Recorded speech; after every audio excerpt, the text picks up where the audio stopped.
तो यार video start होने से पहले मैं बताता चलूं, आप में से काफी लोग चाहते हैं कि मैं जल्द से जल्द बाकी को अपलोड करूं, तो मैं तो आप लोगों की रिक्वेस्ट पे काम करने के लिए तैयार हूं। पर सवाल ये है, क्या आप लोग तैयार हैं मेरी रिक्वेस्ट पे काम करने के लिए? अगर आप लोग चाहते हैं मैं जल्द से जल्द बाकी को अपलोड करूं, तो मेरी मोटिवेशन के लिए आप लोग मेरे सेकंड चैनल मांगा रैंक्स को भी जरूर सपोर्ट करें। मांगा रैंक्स पे मैंने ग्लटनी नाम का एक मांगा शुरू किया हुआ है, जो कि काफी ज्यादा गजब का है। इसके साथ ही साथ और भी काफी मांगा शुरू करूंगा, तो यार सपोर्ट के लिए प्लीज हमें सपोर्ट कीजिएगा। मांगा रैंक्स का लिंक डिस्क्रिप्शन और कमेंट सेक्शन में पिन पाओगे, और मैं इस बात का ख्याल रखूंगा कि ज्यादा से ज्यादा बाकी अपलोड हो और जल्दी से जल्दी अपलोड हो। तो चलो यार अब अपनी वीडियो को शुरू करते हैं। तो यार हमारी एपिसोड की शुरुआत टोकुगावा हाउस से होती है, जहाँ पे टोकुगावा यूजिरो हानमा को ये कन्विंस करने की कोशिश कर रहा होता है कि दरअसल बाकी जो है वो पिकल से लड़ना नहीं चाह रहा था। अगर अचानक से पिकल उस पर टूट पड़ा और एक जानलेवा वार किया, जिस वजह से बाकी बेहोश हो गया था। अगर यूजिरो हानमा इस बात को लेने के लिए तैयार ही नहीं होता, और वो यही कहता है कि ये सब लूजर्स के बहाने होते हैं जब वो हार जाते हैं। इसके साथ ही साथ वो टोकुगावा को वार्न भी करता है कि ऐसी बकवास दोबारा मेरे आगे कभी मत करना। और यहाँ पे यूजिरो हानमा थोड़ी खुशी से बोलने लगता है, जो भी होता है अच्छे के लिए होता है। अब बाकी चूंकि उसका सामना कर ही चुका है, इससे बहुत बुरे तरीके से आने के बाद बाकी अब चैन से सो नहीं पाएगा।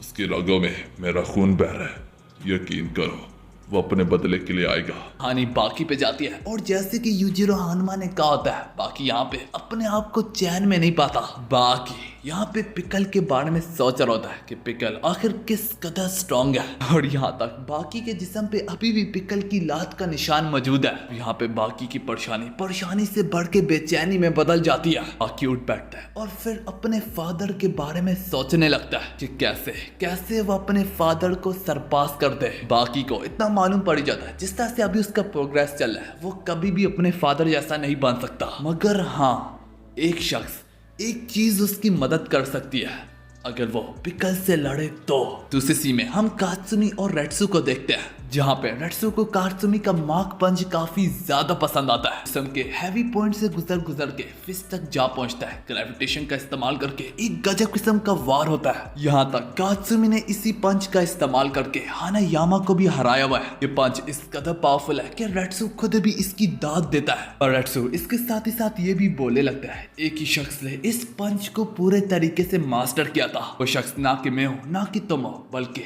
वो शख्स एम्परर काकू है। तो रेट्सु यहाँ पे यही कहता है कि हम एम्परर काकू से भी बेहतर इस मूव को मास्टर करेंगे और इसे बेहतर बनाएंगे। कहानी एक बार फिर से अंडरग्राउंड एरिना पे जाती है, यहाँ पे उन्होंने पिकल को सुनाने के लिए एक लिक्विड सा छोड़ दिया होता है, क्योंकि यार सारी सी बात है, ये लोग नहीं चाहते कि पिकल दोबारा से बाहर जाके ट्रक्स वगैरह को तोड़े। यहाँ पे जरूर कैप्टन स्ट्राइडर का ये मानना होता है, ये भी इंसान है और इंसान होने के नाते उसको अपनी आजादी है। अब भला मैं क्या कहूँ, इससे हमें इस तरह ट्रीट करना चाहिए या नहीं? अब मेरे पास इस बात का जवाब नहीं है। ये बात भी सच होती है कि इसे यहाँ पे रोक के रखना है। हालांकि टोकुगावा यहाँ पे बोलने लगता है, फिक्र मत करो, आखिर पिकल यहाँ से कहीं नहीं जाने वाला।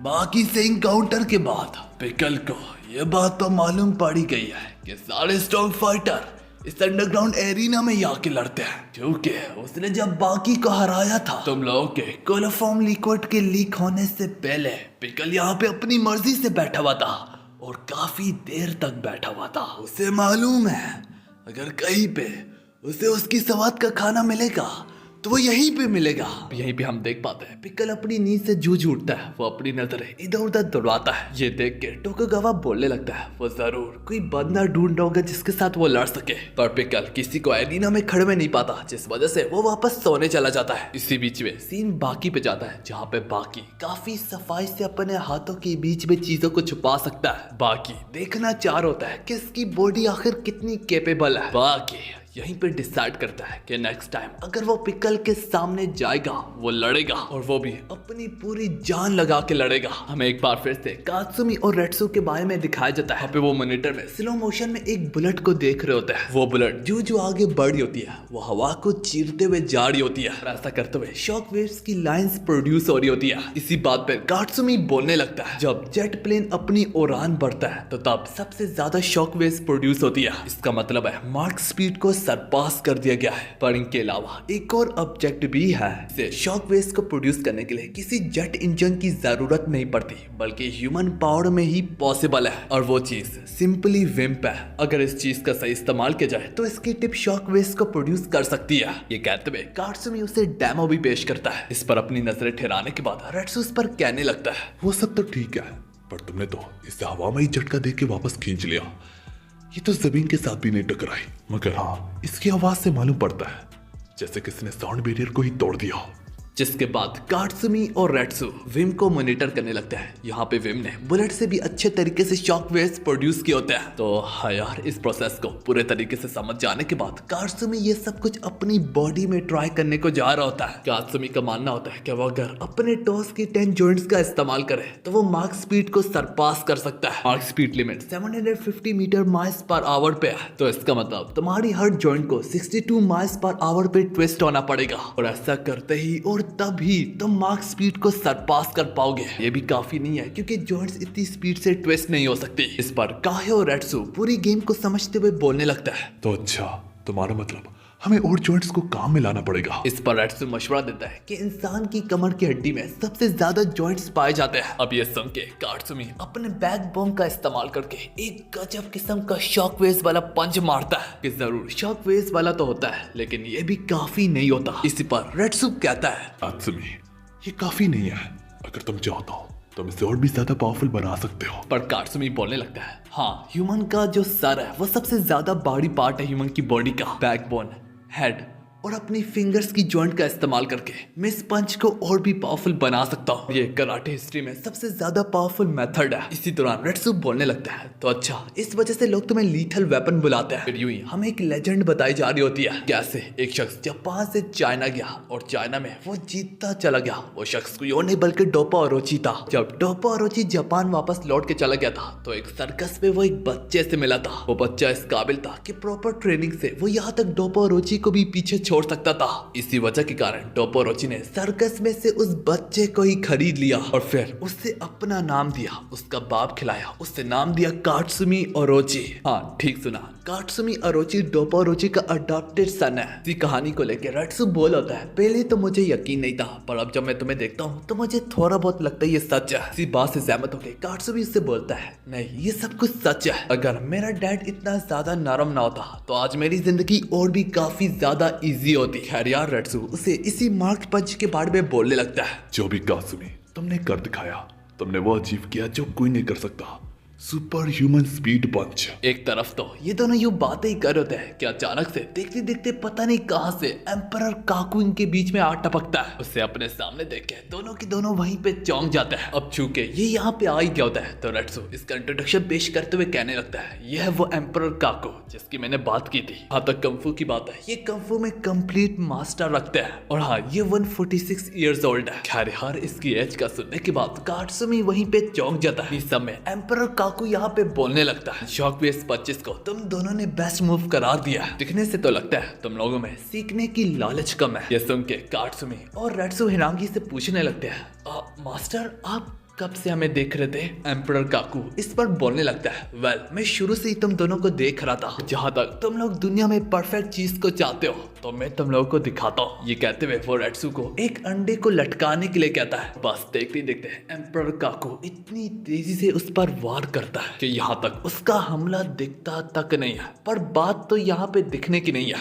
बात तो यह है कि उसने अंडे की नीचे वाली जगह से इतनी सफाई से काटा कि बाकी अंडे को कुछ नहीं हुआ, सिर्फ वही जगह कटी है जो कि वो चाहता था। इसका मतलब है उसके वार की एक्यूरेसी काफी ज्यादा है। फिर काकू यहाँ पे बोलने लगता है, मैंने 27 जॉइंट्स का यहाँ पे इस्तेमाल नहीं किया। अगर तुम वाकई में अपने वार की असरेशन को बढ़ाना चाहते हो फिर तो तुम अपनी बॉडी में लिमिटेड जॉइंट्स को मत देखो, तुम सिर्फ इसको देखो कि तुम्हें जॉइंट्स कितनी चाहिए, 100, 1000, मिलियन या इससे भी ज्यादा। इस सब के बाद उसी में कात्सुमी अब इसी मूव को प्रैक्टिस कर होता है रात के अंधेरे में। इसमें उसने काफी ज्यादा अंडे भी जाया कर दिए होते हैं। वह एम्परर काकू की तरह पूरे अंडे को नहीं बल्कि नीचे वाले हिस्से को सफाई से काटना चाह रहा होता है। इसके साथ ही साथ उसे एम्परर काकू की भी बात याद आ रही होती है कि 27 जॉइंट्स को गोली मारो। तुम्हें जो जिस सफाई से मैंने अंडे को काटते हुए दिखाया था वो सुपरसोनिक स्पीड ही थी, पर जितनी स्पीड का मैंने इस्तेमाल किया था वो ह्यूमन जॉइंट की बस की बात नहीं है। तो फिर जरूरी सवाल ये है, आखिर ये मैंने कैसे किया? अगर मैं इसकी सच्चाई बताता हूँ, इसका सिंपल जवाब यही है, इमेजिनेशन पावर।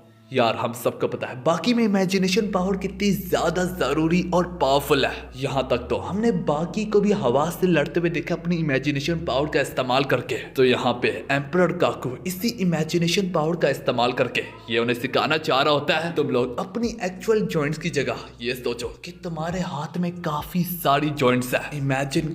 इमेजिन करो और करते चले जाओ जब तक वो बात रियलिस्टिक नहीं हो जाती। एम्परर काकू उन्हें बताना चाह रहा है, उन्हें समझाना चाह रहा है, उन्हें एक्सप्लेन करना चाह रहा है, जब तक तुम ह्यूमन बॉडी में ढूंढोगे तो ह्यूमन बॉडी की तो काफी सारी लिमिटेशंस है, पर एक चीज की लिमिटेशन नहीं है और वो है तुम्हारा ब्रेन। तुम इमेजिन करके तो देखो। यहाँ तक वो उन्हें जापानीज सामुराई की मिसाल भी देता है जिसका नाम होता है मियामोटो मुसाशी। और याद रखो ये नाम सीरीज में काफी बहुत ज्यादा इंपॉर्टेंट है। यहाँ तक बाकी भी मियामोटो मुसाशी का नाम काफी बार ले चुका है, अगर तुम लोगों ने गौर से मेरी एक्सप्लेनेशन देखी हो। यही सब सोच के कहानी प्रेजेंट में काटसुमी पे आती है। यहाँ पे काटसुमी सोच रहा होता है कि इमेजिनेशन पावर आखिर कैसे पॉसिबल भी हो सकती है, कि तब कहीं जाके उसे एहसास होता है कि हाँ यार, दुनिया के इतिहास में जब जानवर जितनी बार भी इवॉल्व हुए हैं वो उनकी हर बारी पे स्ट्रॉन्ग डिजायर्स की वजह से होती है। इस चीज की उन्हें कमी होती है और वो उसी के बारे में सोचते हैं और धीरे धीरे करके उनकी बॉडीज वैसे होती चली जाती है। और इसी तरह जिराफ अपनी लंबी गर्दन से ट्रीज वगैरह तक जा पहुंचता है। और बस इसी तरह काटसुमी एक डीप लेवल की इमेजिनेशन पावर में डूब जाता है